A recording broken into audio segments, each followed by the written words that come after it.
अस्सलाम वालेकुम स्टूडेंट आज हम यूनिट नंबर 8 स्टार्ट करने जा रहे हैं थर्मल प्रॉपर्टीज ऑफ मैटर। और अल्हम्दुलिल्लाह आज हम अपने 9th फिज़िक्स का लास्ट चैप्टर जो है हमारे सिलेबस का ये लास्ट चैप्टर है जिसको आज हम जो है वो स्टार्ट करने जा रहे हैं, क्योंकि इससे नेक्स्ट चैप्टर नंबर 9 है जो आप लोग पहले से पढ़ चुके हैं। तो आज हमारा लास्ट यूनिट स्टार्ट हो गया है थर्मल प्रॉपर्टीज ऑफ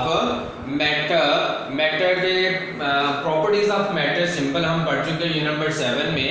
जो अभी हमारा एंड हुआ लास्ट लेक्चर में। तो आज हम थर्मल प्रॉपर्टीज मतलब कि टेम्परेचर जो है या हीट जो है वो किस तरह जो है वो डिफरेंट बॉडीज़ के अंदर जो है वो किस तरह ट्रांसफ़र होती है, टेम्परेचर क्या होता है, हीट क्या होती है, फिर जो है इनको मैयर करने के लिए कौन से हम इंस्ट्रूमेंट्स यूज़ करते हैं, उनको कैसे बना सकते हैं और कैसे जो है वो इफ़ेक्ट्स चीज़ें करती हैं टेम्परेचर को, हीट को,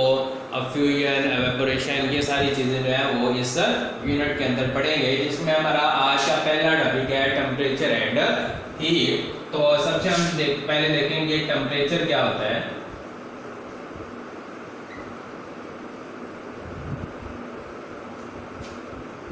The temperature, the degree of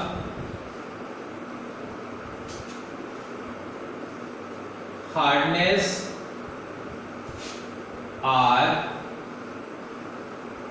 coldness of a body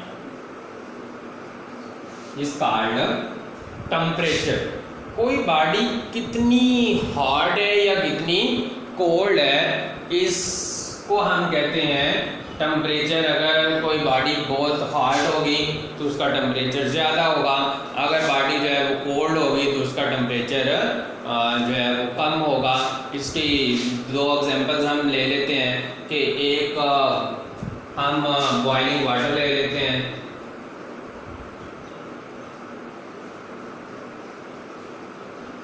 अब वाटर जो है वो 100 डिग्री पे जाके बॉयल करना स्टार्ट होता है, और अगर हम उसमें स्टीमिंग चाहें, उसको एवेपोरेट करवाना चाहें तो फिर हमें अबव 100 टेम्परेचर। तो क्या मतलब कि हार्डनेस आपकी बॉडी जो है 100 डिग्री पे जाके हमें पानी जो है वो वैसे तो 100 से पहले ही हमें फील होना स्टार्ट हो जाएगा कि पानी जो है उसका टेम्परेचर इंक्रीज हो रहा है, लेकिन जैसे वो एटमॉस्फेरिक प्रेशर से इंक्रीज होगा, एटमॉस्फेरिक प्रेशर तक जो टेम्परेचर होता है उसको कह लें कि वो कोल्डनेस में आ जाता है या उसके नियरली होता है, तो जो है वो फील नहीं होता। लेकिन जब एटमॉस्फेरिक प्रेशर को हम टेम्परेचर को इंक्रीज करते हैं तो देन हमें किसी बॉडी की हार्डनेस का जो है वो इफ़ेक्ट्स फील होना स्टार्ट हो जाता है। और अगर हम बहुत ज़्यादा बॉयल करते जाएं, फॉर एग्जांपल वाटर है तो इसको बॉयल करें तो 100 डिग्री पे जाके ये बॉयल होना स्टार्ट होगा, तो इसकी हार्डनेस जो है वो हमें फील होगी। और इसके अपोजिट अगर हम आइस ले लें, अब आइस भी तो वो भी दोनों देखें बॉइलिंग वाटर है, और जब हम उसी वाटर को पहले हमने उसका टेम्परेचर इंक्रीज किया तो वो हार्डनेस हमें फील हुई, मीन के ज़्यादा टेम्परेचर। अब उसी को हम अगर ठंडा करना स्टार्ट कर दें, फ्रीज करना स्टार्ट कर दें, तो उसका टेम्परेचर जो है वो कम होना। पहले जब टेम्परेचर इंक्रीज हो रहा था तो उसकी जो काइनेटिक एनर्जी थी जो एटम्स की वो इंक्रीज हो रही थी, काइनेटिक एनर्जी इंक्रीज होती जा रही थी, उनके अंदर जो है वो वाइब्रेशन इंक्रीज होती जा रही थी, कोलिजन बढ़ता जा रहा था, और पानी के वाटर के पार्टिकल जो है वो मूव करना स्टार्ट हो जाते हैं। सिंपल सी बात है, किसी भी चीज़ को जब एनर्जी मिल जाती है तो वो घूमना फिरना स्टार्ट कर देती है। तो बिल्कुल ऐसे ही जब पानी को हमने वाटर को बॉयल किया तो उसने भी जो है वो वाइब्रेशन उसकी पहले से इंक्रीज हो गई, लेकिन उसी वाटर को जब हम जो है वो उसमें से एनर्जी को रिमूव करवाना शुरू करते हैं, मसलन कि उसको ठंडा होने के लिए रख देते हैं रेफ्रिजरेटर में या किसी भी तरह से, जब हम उसको कोल्डनेस की तरफ लेके जाते हैं तो वही उसकी एनर्जी कम होते होते जो है वो पहले स्टैंडर्ड एटमॉस्फेयर एटमॉस्फेयर पे आती है, जो स्टैंडर्ड एटमॉस्फेयर प्रेशर होता है उस पर, और वहाँ के जब बिल्कुल करीब होती है तो हमें फील नहीं होता, लेकिन जब उससे लो पे होना शुरू हो जाती है तो फिर जो है वो हमें बॉडी की कोल्डनेस का एहसास होना शुरू हो जाता है कि आप बॉडी जो है वो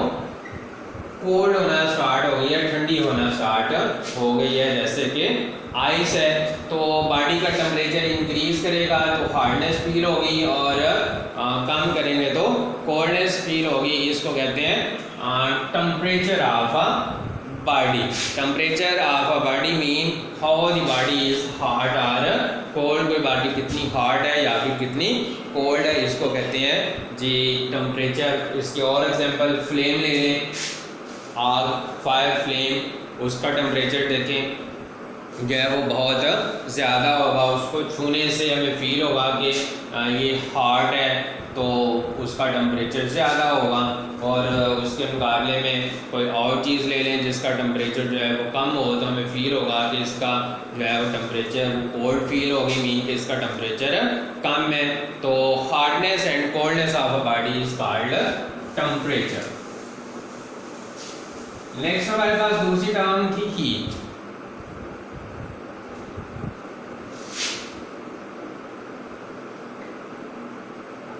Heat is a form of energy that is transferred. Heat is form of energy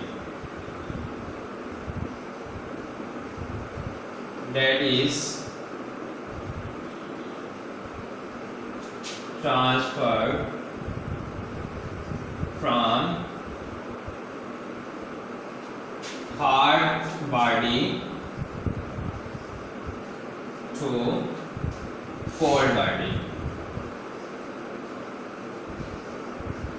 heat energy की वो टाइप्स है जो हमेशा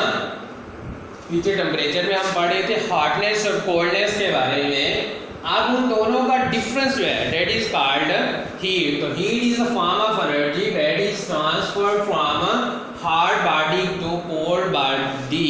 with the help of thermal contact।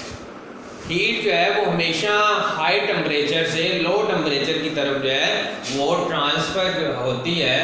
जब हम दो बॉडीज को इकट्ठा करते हैं। जब बॉडी जो है वो थर्मल कांटेक्ट में आ जाती है तो थर्मल कांटेक्ट में होने की वजह से जो हीट होती है वो ट्रांसफ़र होना स्टार्ट हो जाती है। फॉर एग्जांपल हम मोस्टली ये देखते हैं कि आइस को जो है वो हमें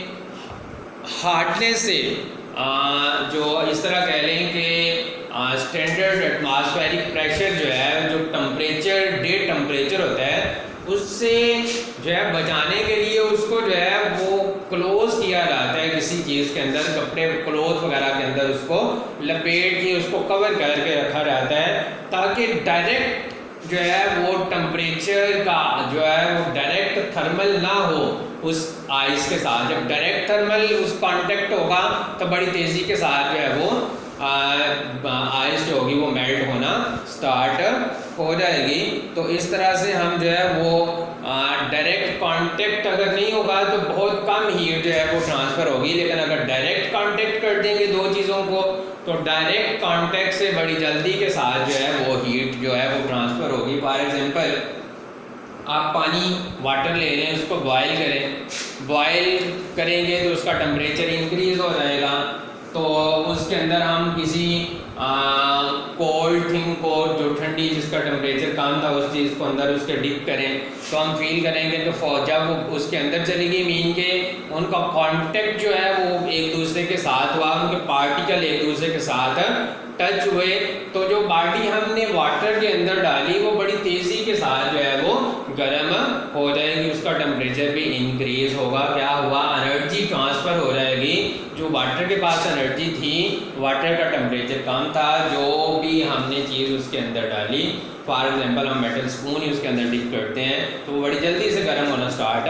हो जाता है। तो थर्मल कांटेक्ट की वजह से जो हीट जो एनर्जी वाटर के पास थी उसने स्पून को ट्रांसफ़र कर दी। तो इस तरह थर्मल कांटेक्ट की वजह से एनर्जी जो है वो एक जगह से दूसरी जगह जो है वो रिप्लेस होती है, थर्मल कॉन्टैक्ट्स अगर नहीं होंगे तो बहुत कम एनर्जी जो है वो एक जगह से दूसरी जगह पे रिप्लेस हो जाएगी। इसके अलावा एक और भी चीज़ होती है इंटरनल एनर्जी।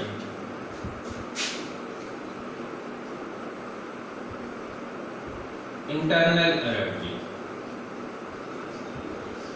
मतलब कि बॉडी का अपना टेम्परेचर, बॉडी के अंदर जो उसके पार्टिकल्स हैं उनका the sum of kinetic energy and potential energy, body के अपने पार्टिकल्स के अंदर जो टेम्परेचर जो एनर्जी मौजूद है उसकी वजह से भी जो है वो हीट जो है वो इफ़ेक्ट्स करती है। अगर अपना बॉडी के अंदर पार्टिकल्स का टेम्परेचर कम होगा तो उसके अंदर जो दूसरी बॉडी जिसका टेम्परेचर ज़्यादा होगा तो उस बॉडी में अगर हम उसको एनर्जी को ट्रांसफ़र करवाना चाहें, जिसके पास इंटरनल एनर्जी अपने पार्टिकल की एनर्जी ज़्यादा हो, उसमें हीट कम ट्रांसफ़र होगी as compare to another body जिसकी अपनी एनर्जी जो थी वो कम थी। मतलब कि इंटरनल एनर्जी भी जितनी बॉडी की कम होगी उतनी हीट जो है वो ज़्यादा ट्रांसफ़र होगी, और इंटरनल एनर्जी अगर बॉडी की ज़्यादा होगी तो उससे भी जो हीट होगी वो कम ट्रांसफ़र होगी।